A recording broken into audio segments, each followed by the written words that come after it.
Sa cellphone video na ito, makikita ang isang babae at isang lalaking tila may transaksyon sa loob ng isang resort sa lalawigan ng Cavite. Maya-maya pa, inabutan na ng lalaki ang suspect ng pera na nagkakahalaga ng 3,000 piso. Ito na pala ang inaantay na hudyat ng mga operatiba ng PNP Anti-Trafficking Division para arestuhin ang umano'y bugaw.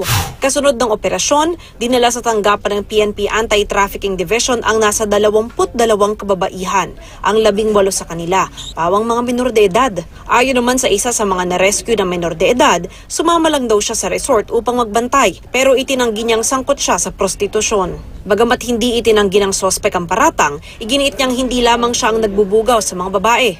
Hindi naman po ako lahat ng contact noon. Yung iba po kasi may ibang contact, nagkita-kita lang din po kami. So bayad yun sa babae?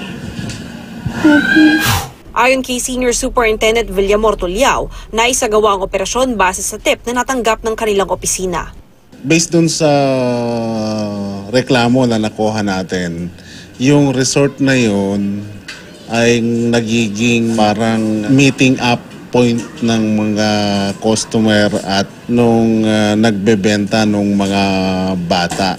Lumalabas sa inisyal na investigasyon na walang alam ang may-ari at caretaker ng resort na ginawa na pala itong pugad ng prostitusyon. Sa kabila nito ay isasailalim pa rin siya sa masusing investigasyon. Mav Gonzalez, GMA News.